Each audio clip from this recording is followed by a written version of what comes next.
Hello, everybody. Thank you so much for joining us again for this special edition of Eat Special Guest Sessions. I know that you're looking at my face and saying, we don't recognize this face, but I'm Arib Ali. Mostly, I am always behind the glass, and Wayne is basically hosted the webinars. But today, Wayne had to rush to hospital for his doctor appointments because of his bad health issues. So we all should hope and pray that it's not that very serious and we have him on the next session. But we should continue. And thank you so much for registering and coming on, joining this webinar with us. We have a special guest, Dr. Alan Williams, with us today. He will be sharing a wonderful slideshow, a presentation, I think after 10, 15 minutes. But initially, we'll be just talking to him and knowing a little bit more about him. So, hello, Doctor. How are you? I'm doing well. Thank you for having me on. Yeah, it's an honor to have you on. I was just reading through your bio and stuff, so it's quite impressive. So, can you tell us a little about yourself and where you were born and raised, and how you started understanding ag? You bet. So I was born and raised in South Carolina. I'm actually sixth generation, so my family's been on the farm that I was raised on since 1840.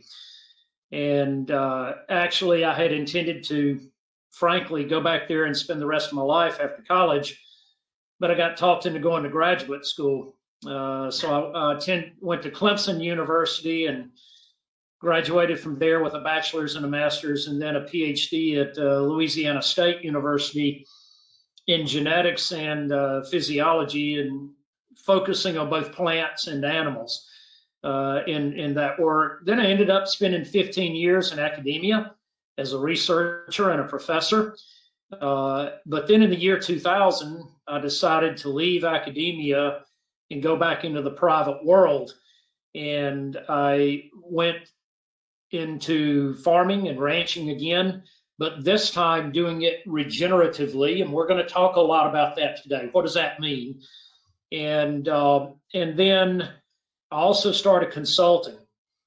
And then in the intervening years, my partners and I, who would see each other very frequently at various conferences and workshops that we would speak at, discovered that we had an awful lot in common relative to what we were doing on our individual farms and ranches. And so we decided we needed to do something together, and that was the genesis of Understanding Ag. So I'm one of the founding partners of Understanding Ag, and today we service farmers and ranchers and branded food companies and many others all over the world. And I'll talk a little bit more about that when I get into my presentation. But we really enjoy what we do today, helping people to learn about regenerative agriculture and how to practically and effectively and profitably implement it on their own farms and ranches. Awesome. I have this question like, what is your long-term historical interest in regenerative agriculture? Because we know for a fact that this term was not very popular back in the day, I guess. I think in last one decade, we have been hearing it more. So, yeah. Yeah, I think it's more searching for a term that really describes what happens here. And that's how, regenerative came to be used in this form or fashion. Prior to regenerative, there was organic, there was sustainable, and everybody talked about sustainable agriculture. But the truth is, if you look at the definition for sustainable, it means maintaining status quo, maintaining things as is. And that's not what we want to do, because we have a degraded soil, degraded ecosystems, and a degraded climate. So we obviously don't want to sustain something that's degraded. We want to repair, restore, revitalize, rebuild, and hence the term regenerative. We want to regenerate this degraded condition. Awesome. It was a really good answer. So, in this field, is there any mentor you were have been following, or while you were growing up and getting in this field? Basically, was there someone you followed, and you can say he's my mentor or he's my idol? That's a very good question. Obviously, I had mentors. Now, they're not who most people, they're not names that most people would recognize, to be quite frankly with you. I had for instance, my major professor when I was working on my PhD, Dr. Don Franke. I would call him old school in terms of, how he conducted himself and his research. And I was actually one of the very last graduate students that he had before he retired. But the thing about Dr. Franke is that he had a world of very practical knowledge. He understood how systems worked and how to think holistically.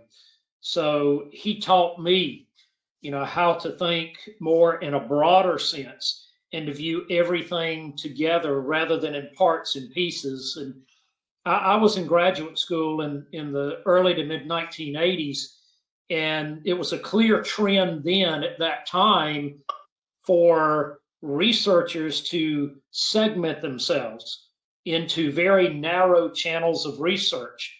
Dr. Franke believed in having a much broader viewpoint in your research, and that helped me to think the same way and to do my research when I was a professor under the same vein. So I guess I would have to say that in terms of what I do today, he's probably been one of the biggest influencers. And the truth is, there's a lot of people out there that have really influenced regenerative. We can think about people like Alan Savory. We can think about people like Mark Shepard. We can think about Gabe Brown and many others that I could name. But when I first started doing this, I didn't know any of them. I didn't even know they existed. And so I did a lot of what I do by trial and error.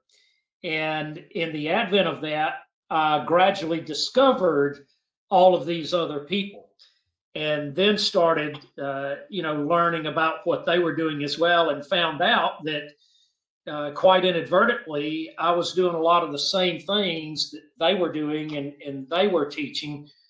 I just had to make those discoveries on my own since I was unaware of them initially. Perfect, perfect. I think when you are growing up, it's always that now today people know about the people who are quite, you can say, popular these days. But once you're growing, you always remember, okay, that's the person. That's the reason I'm here today. So I can totally understand that if they're not popular or people don't know their name. But I think with our own work, we can give them something back. So absolutely. Yeah. Is there any book you will recommend which you have read recently about this and you found it to be very helpful, which we can share with our audience here? Very good question. And we actually have a recommended reading list on our website at understandingag.com that lists quite a few books that we do recommend. Obviously, Gabe Brown's Dirt to Soil, and Gabe is also one of the founding partners of Understanding Ag, but Dirt to Soil is an outstanding book that I do highly recommend for anybody to read. David Montgomery's Dirt, The Erosion of Civilization, I think is foundational. They're Teaming with Microbes is another book that I think is very foundational. And then a book by John Sticka called The Soil Owner's Manual.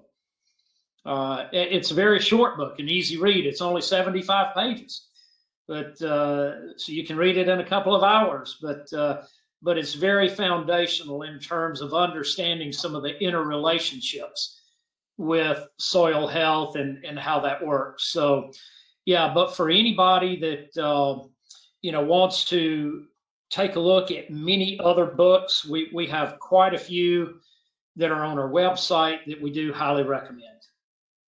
I think I'm sharing that right now, and there are quite a lot of books here. So people, Yes. like, whenever you have chance, if you're looking at this, go to this link or go to this website and of understandingag.com, and you can look at the recommended readings. So without like further ado, I think we will go into the presentation. And in the audience, if anyone has any questions, you can write those down and send it to us. And once the I want to ask you, like, if a question comes in, can I interrupt and ask the question, or you want to do it in the end? Absolutely. That will be just fine. Perfect. So at any time, if anyone has any questions, they can write it down and send it to us, and we will be reading that out to Adam. And I will be giving the screen to you now.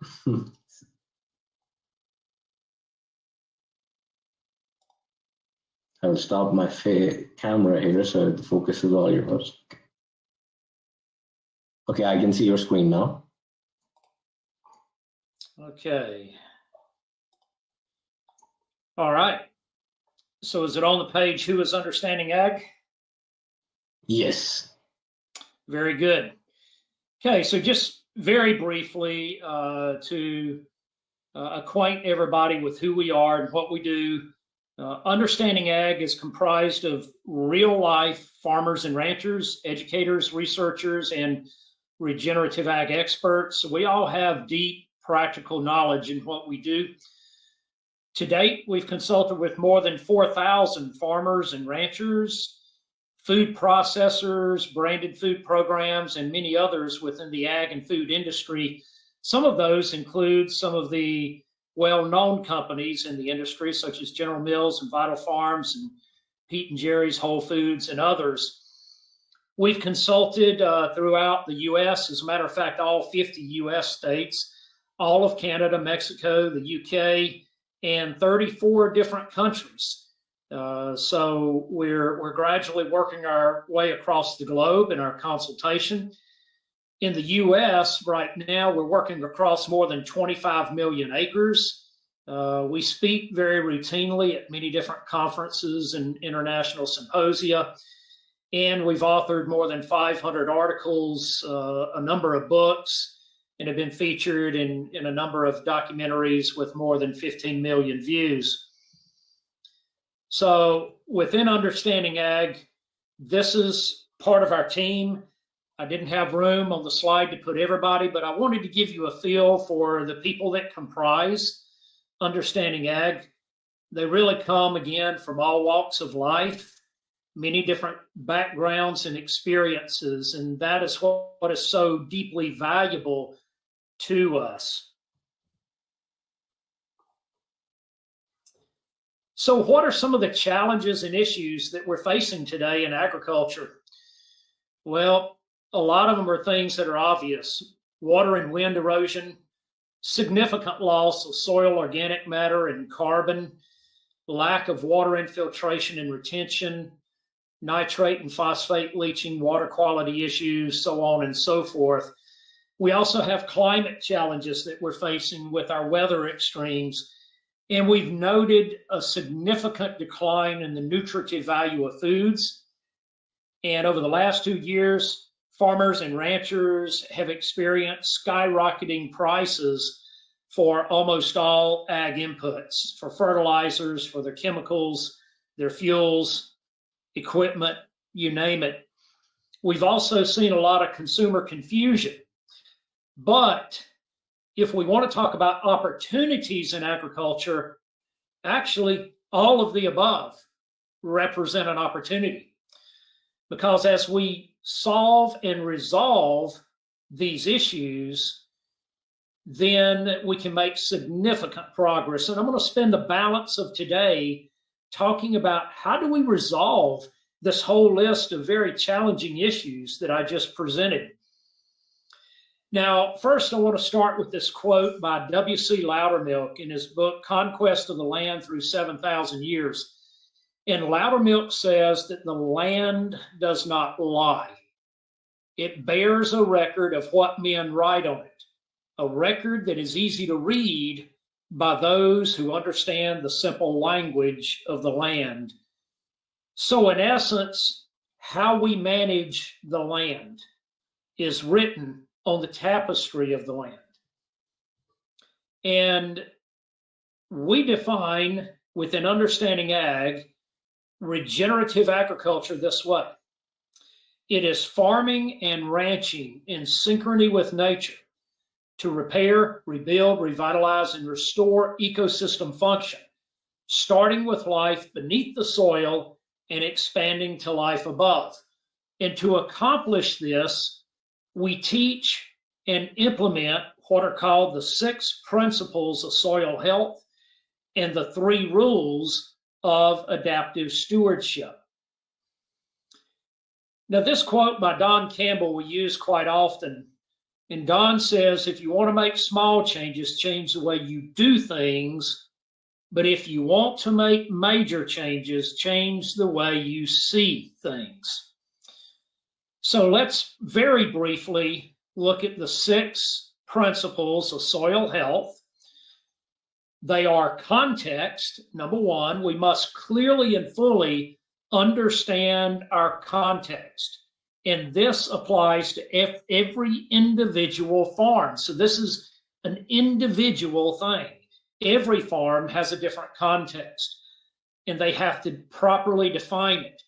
Once you define your context, and only once you do that, can you appropriately and adequately apply the other 5 principles. They are minimize soil disturbance, keep the soil covered or armored, increase diversity, plants, insects, microbes. We want living roots in the soil year-round, and where possible, include the integration of livestock through adaptive grazing. Now, the reason that we implement the 6 principles is to optimize the 4 ecosystem processes: the water cycle, the mineral cycle, energy flow, and community dynamics. All 4 of those are free to us. They don't cost us anything. They're there every day. So the antithesis to high input, high cost agriculture is agriculture that relies much more on these 4 ecosystem processes. And then finally, we also implement what are called the 3 rules of adaptive stewardship. The rule of compounding, meaning that in nature, there never are any singular effects. Everything that happens produces compounding, cascading effects, and they are never neutral. They're either positive or negative. So what can we do in our management to assure that we're creating positive, not negative compounding effects? The second is a rule of diversity. Nature never creates a monoculture. So we need to mimic nature. We need to create as much diversity as possible. The third rule is a rule of disruption, meaning that to keep nature and to keep our farms and our soils from becoming static, we have to introduce what we call planned purposeful disruptions. Think of it this way. If you are an athlete, to continue to progress and to be an elite athlete, you have to routinely disrupt your exercise routine, alter the intensity, the duration of your exercise routine so that you can continue to make progress. If you do not do that, you're going to stagnate. Nature's the same way. We must have routine, purposeful disruptions. And the whole purpose of what we call the 6-4-3, the 6 principles, the 4 ecosystem processes, and the 3 rules is to maximize the carbon cycle, reestablish a fully functioning carbon cycle. We do that by simulating nature. We constantly observe how nature, left to her own devices, is incredibly resilient and incredibly diverse and abundant. So if we observe and apply the same principles, the same thing we see nature doing to our farms and our ranches, then we create biomimicry and ecomimicry. And that allows us, using domesticated livestock and the other tools that I just described, the 643, to be able to mimic what nature does. So today, I want to share with you one case study. Now, we have many of these, and you're welcome to go to our website. We have several that are on our website right now, and we have many more that we are preparing to put on our website. But today, I want to share with you one that I think is especially impactful. So I'm going to take you down to the Chihuahuan Desert in Mexico. Now, in the Chihuahuan Desert, they typically get less than 8 inches of rain annually. And that rain comes in a very short rainy season, just 2 to 3 months of the year. And then they have a long dry season. Temperatures can soar to more than 105 degrees Fahrenheit or more in the summertime. And many of the ranches in the Chihuahuan Desert require 200 to 300 acres to support a single cow. So this is the extent of the Chihuahuan Desert. You can see that it goes from southwest Texas to southern New Mexico, southeastern Arizona, and down into the states of Sonora, Chihuahua, and Coahuila in Mexico. This is what the Chihuahuan Desert looks like. You can drive for hundreds of miles in any direction in the desert here, and this is what it typically tends to look like. So now you can see why it takes 200 or more acres to support a single cow. They have to walk a long way between every bite. The person in this picture is Alejandro Correa. Alejandro is the owner of the Las Damas Ranch, and we're going to be using his ranch in our case study today. Alejandro is also one of our consultants in Understanding Ag. Now, the ranch that you see Alejandro walking on in this picture is not his own ranch. It is his next door neighbor's ranch. So this is what his neighbor's ranch looks like. This is what Alejandro's ranch used to look like. So again, another picture of the neighbor's ranch. And we have to drive through the middle of the neighbor's ranch for many miles before we get into Alejandro's ranch. Now, what we do to be able to grow biology out, to be able to create plants and life where there was very little life, is we first identify what we call biological hotspots. So right here in this picture, in the desert, we have identified a biological hotspot. In the foreground, you see grass growing. In the background, you see a lot of bare dirt. So we found the biological hotspot, but how do we grow it out to fill in those areas beyond it? And what we have found is that biology, if we implement the 643, ripples out, much like throwing a pebble in a pond. When you throw a pebble in a pond, you get ripples that start out small and they keep growing and growing outward. Biology does the same thing under the right influence. So take a look at this picture and look at the background with all the bare dirt. And now let's look at what happens as we grow biology out in the desert. So take a look at this. Now you see all of those bare areas in the background filled in. So can the desert be transformed through implementation of regenerative principles? Well, the short answer is yes. So this is a picture of the Las Damas. So I showed you Alejandro walking on his next door neighbor's ranch. Now you're seeing pictures of Alejandro's ranch immediately next door. So please understand that. These are not miles away. These are not hundreds of miles away. These are immediately next door ranches. So as we look across Alejandro's ranch, we now see a sea of grass. Now it's important to know what Alejandro did not do as much as it is to know what he did. What he did not do, he did not plant any seed. All of this came up from the latent seed bank, nature's seed bank.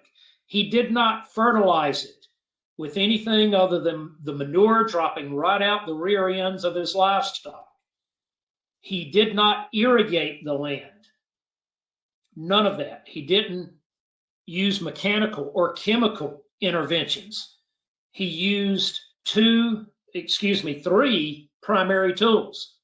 He used cattle, temporary fencing, and water, strategic placement of water to be able to do this, to accomplish this, the regreening of the desert. So three very simple tools, very low cost tools to be able to revitalize and restore the desert. We've actually now conducted a number of soil health academies and other workshops there. This is one of our groups that you see there. This was in the summer of 2018. This is Alejandro's neighbor after their 6 inches of rain. So they got a total of 6 inches of rain for the year in 2018. This is what his neighbor's ranch looked like after the 6 inches of rain. This is what the Las Damas looked like after the same 6 inches of rain. The difference being Alejandro created biology that aggregated the soil, that created the ability of the soil to infiltrate the rainfall and to produce this explosive growth. His neighbor could not infiltrate the same 6 inches. So the neighbor didn't keep his 6 inches of rain. It ran off and it evaporated. Alejandro kept his 6 inches of rain. This is in September 2021. The guy that you see standing there is Shane New. He's one of my partners in Understanding Ag. Again, this is on the Las Damas Ranch. In 2021, Alejandro received a grand total of 10 inches of rainfall, and this is the result. Look at the absolute explosive growth that occurred with just 10 inches of rain. So now I want to take you through a little time lapse so that you can see the progression on the Las Damas. So pay attention to the mesquite tree that I have pointed out with the red arrow there over on the right-hand side of the slide. So this was the Las Damas in 2015, 2016, and then 2021. So in just a handful of years, you can see the incredible progress that was made on the Las Damas Ranch implementing regenerative principles and adaptive grazing. So the results on the Las Damas to date are that Alejandro has been able to increase his net revenue by more than 350%. He has experienced more than 4.5 times an increase in forage biomass production. He's been able to increase his cow numbers by 2.5 times. And he's also been able to add more than 1,000 head of sheep to the ranch in addition to the cattle. And even more encouraging is that we are seeing significant increases in all types of wildlife. And these bird species that I have listed here, many of these have not been seen in that part of the world for decades. And now they are being found on Alejandro's ranch because he has restored the habitat that they require. And many of these are endangered species. So he's able to provide habitat to endangered species now on his ranch, and they're not being found on the neighboring ranches.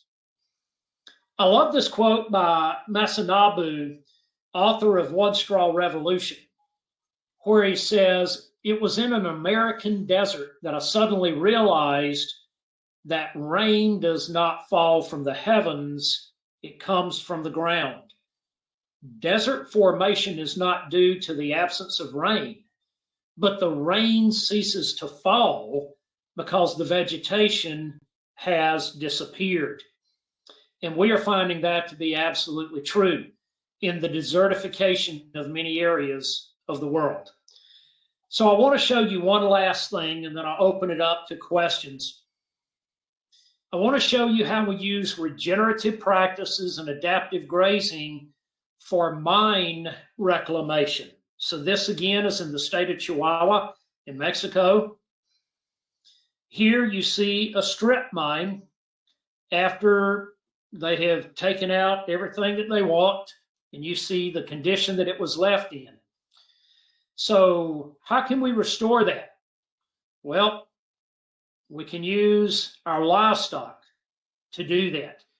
So what we do is we take bales of hay and place them out strategically along the slopes of the strip mine.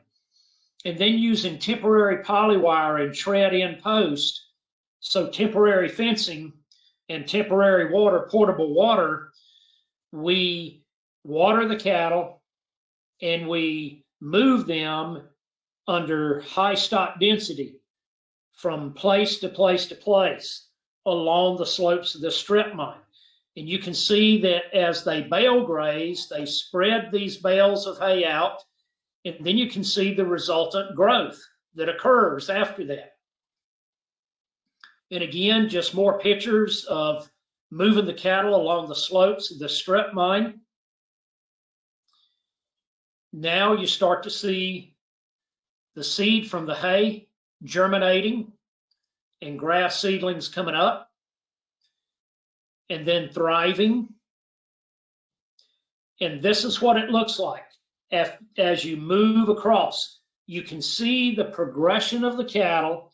You can see where they're at right now in that small paddock, sort of in the center.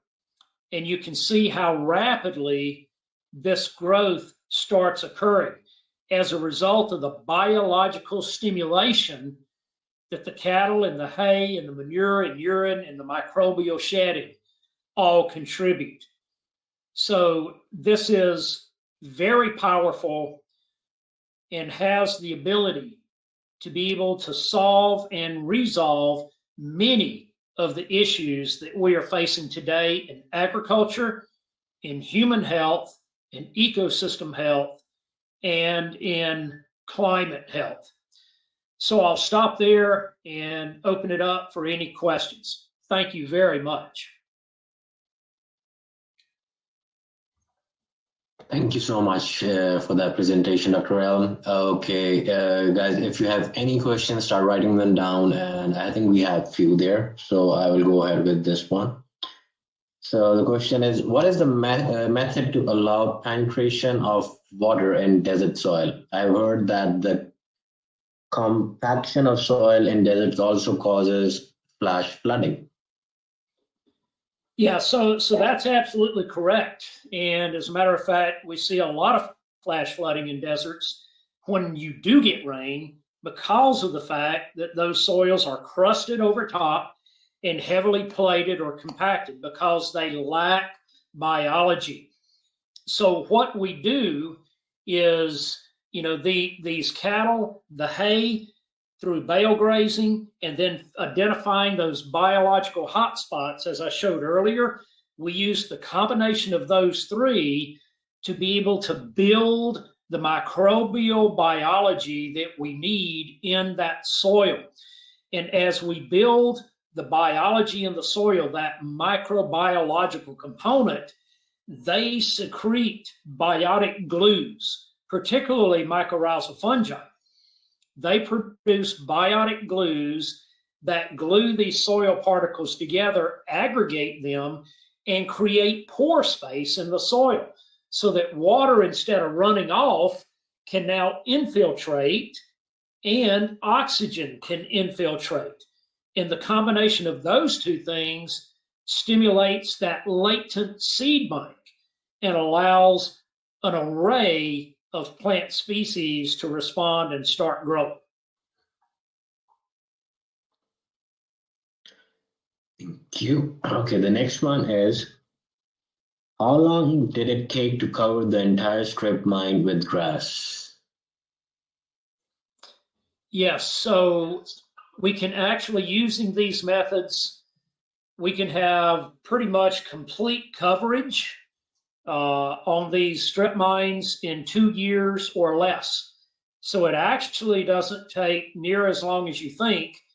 And most mining companies are required by law to restore the areas that they have damaged in their strip mining to what would be called original condition. Most of them rarely achieve that, and it costs them millions and millions of dollars because they're trying to approach it very conventionally. They're trying to irrigate and buy seed and plant seed and apply fertilizer and then herbicides and all of these other things. And what we have found is that none of that is needed.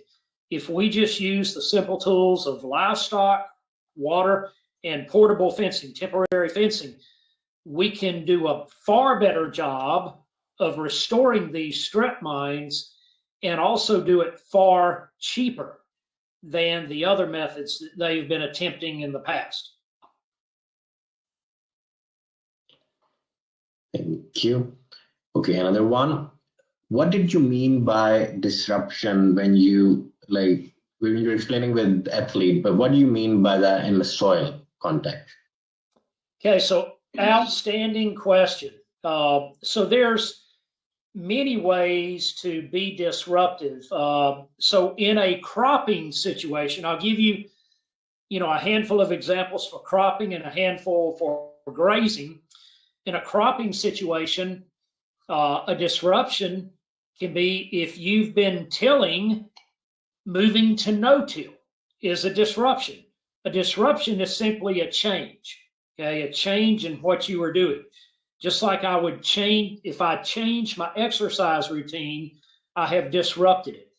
So moving from tillage to no-till is a disruption. Reducing use of synthetic fertilizers or chemicals is a disruption. A greater crop species rotation, more diversity in your crop rotation is a disruption. Planting high diversity cover crops between your monoculture cash crops is a disruption. So all of those things are disruptions that can help to continue to build the biology of the soil, both beneath the soil and above the soil. Now, in livestock, disruptions can be altering the grazing rotation pattern, altering the grazing height of the forage on or off, altering stock density, the pounds of livestock per acre is another disruption. Introducing multiple species instead of a single species is another disruption. Altering rest periods, length of rest periods. So in prescribed burns can be a disruption as well. So those are some examples, both in cropping and grazing, of principal disruptions that we can introduce. Thank you. Okay, the next one.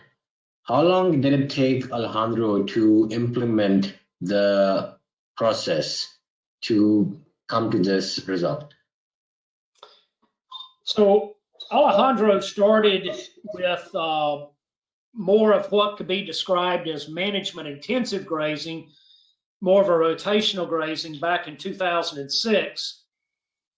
And then in 2012 and 13, he transitioned that into regenerative or adaptive grazing. He wasn't making very much progress at all with the management intensive grazing, the rotational grazing, And it wasn't until he started implementing the adaptive grazing, the regenerative principles, that he finally realized the progress that he was making, and he started intensifying that.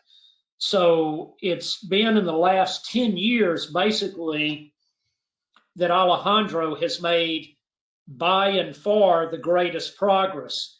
And over the last 6 years, he has made exponential progress. So once he started things moving and started building the biology in the desert, then it became easier and easier to build additional biology and impact. So he is seeing his impact curve go way up right now after sort of a long, sort of low linear curve.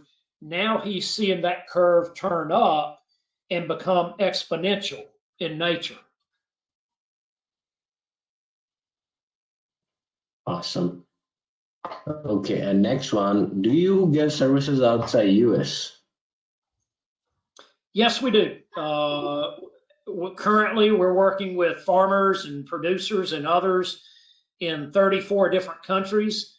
So we welcome working in any country in the world, and we'll be very happy to do so.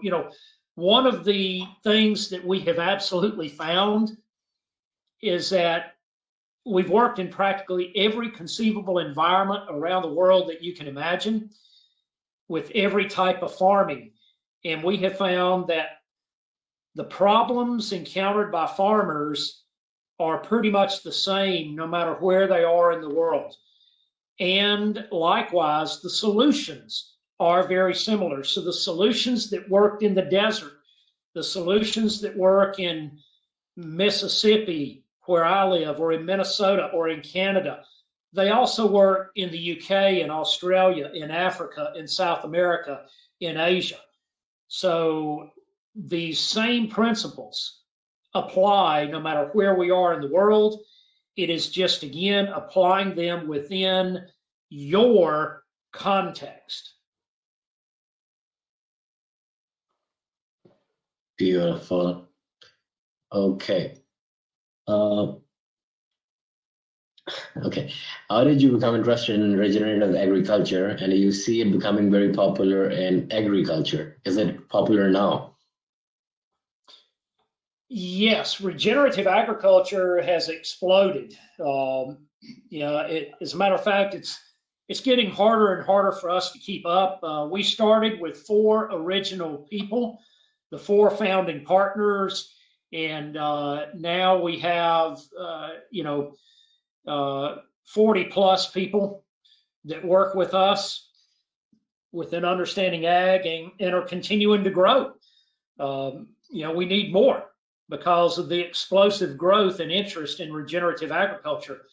I became interested really when I was a researcher and a professor at the university, because I started noting that much of what we were doing, much of our research and much of the things that we thought we were discovering really were not making a big difference. The soil was not getting healthier. Our animals were not getting healthier. Farmers were not becoming wealthier. They were struggling more and more. The profit margins were becoming very narrow, razor thin. And so things were not getting better, even though all of the things that we were researching, we kept proclaiming them to be profound discoveries, but those profound discoveries were not making a difference in the real world. And so as a researcher, I had to start asking myself, why? What is going on here? And that's when I discovered that we must look at things from a bigger perspective. We must look at things holistically to be able to understand the entire system rather than just the parts and pieces. And it was right there. That was the genesis of my coming to a much better understanding of why regenerative agriculture is what we need to be doing. Awesome. Okay, the next one is, what do you wish for the future of understanding ag, say the next 10 years? That's easy. First of all, we want to be able to impact as many acres globally as possible with regenerative agriculture because we know the difference this makes. It makes a difference in soil health, ecosystem health, climate health, and ultimately our own health, human health. So this is a true win-win-win situation. The more acres we impact, the more everybody wins. Regenerative agriculture is important to every person alive on the face of the earth, whether they farm or not, because we all eat, we all drink. We're dependent on that for our very life. And so, what happens on the land, what happens with our water, really does matter. So, our desire, again, is to impact as many acres, as many people as we possibly can as we go forward. Beautiful. Okay, I think those are only questions I see right now. People, please, if you have any more questions, start writing them down. I have one of my own right now. What if there's a land which is being consumed with the commercial way of farming, like the new way of farming, and someone needs to go back to regenerative? Will it be more expensive or will it be cheaper? Like, if in comparison of both, we know that I think this is better, but is it economical? That's my question. Yes. So the short answer, and again, if you look at, for anybody that wants to take a look at our case studies on our website, you will see that this is the case, that regenerative agriculture is actually far more profitable. Oftentimes the original thought by somebody that is farming conventionally is that if I transition to regenerative, I'm going to have several years where I have to lose a lot of money before I start making money again. But the fact of the matter is, that's not true at all. If you approach this properly and within context, and you properly apply the principles and the rules, you don't have to lose any money at all. As a matter of fact, in year one and year two, you can realize a greater net profit that quickly. And you'll see from our case studies that many people did. Secondly, what I would like to say about that is, if we look at the skyrocketing prices of all ag inputs right now, fertilizer, fuel, chemicals, equipment, seed, so on and so forth, my contention is you can't afford to continue farming conventionally. You must change. You must change if you want to continue to farm. The final thing that I'll say to this is that my partners and I, and many of our clients, we take zero government subsidy of any kind. We don't have any crop insurance. We don't need it.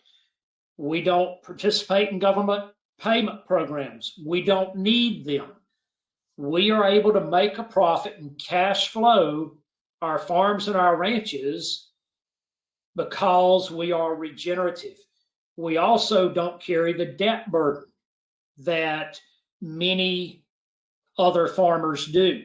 So we're free to operate outside of that debt burden because we are farming regeneratively. If we were farming conventionally, none of that would be true.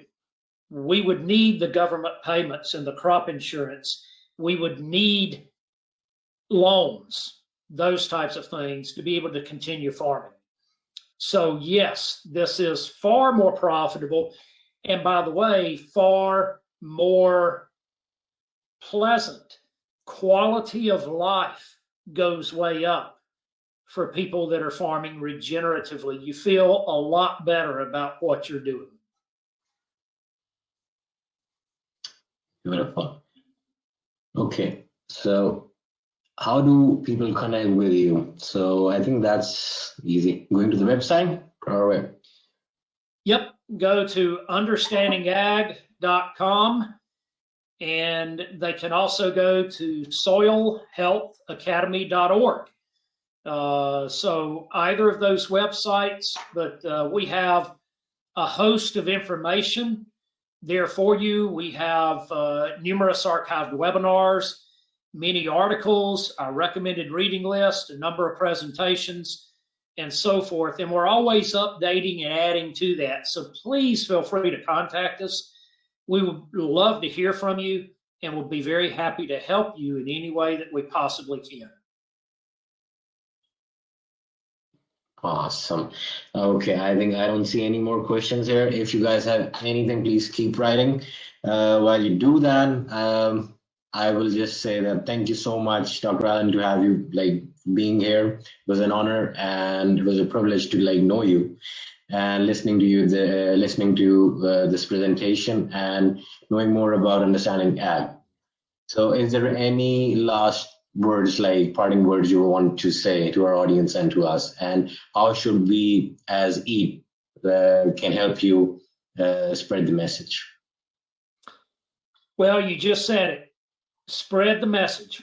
It truly is that simple. We just need to create greater awareness, not just in the farming and ranching worlds out there, but also with the everyday consumer, because they play a critical role as well. Those of us that farm and ranch, we're less than 1% of the population in the US, and globally, certainly a much lower percentage of the total population. So the consumer really holds the power. So we need to create greater consumer awareness. And as a consumer, you need to talk to your family and friends and others and make them aware of regenerative agriculture and start demanding foods that were grown regeneratively. That'll make a huge difference. Awesome. There's no question, but I think we have this last comment. Thank you for a positive message. Thank you for that. Okay, I think we're about done here. So I think Mark, we can take this away. Thank you so much, Dr. Allen, for joining us today. Yeah. Thank you.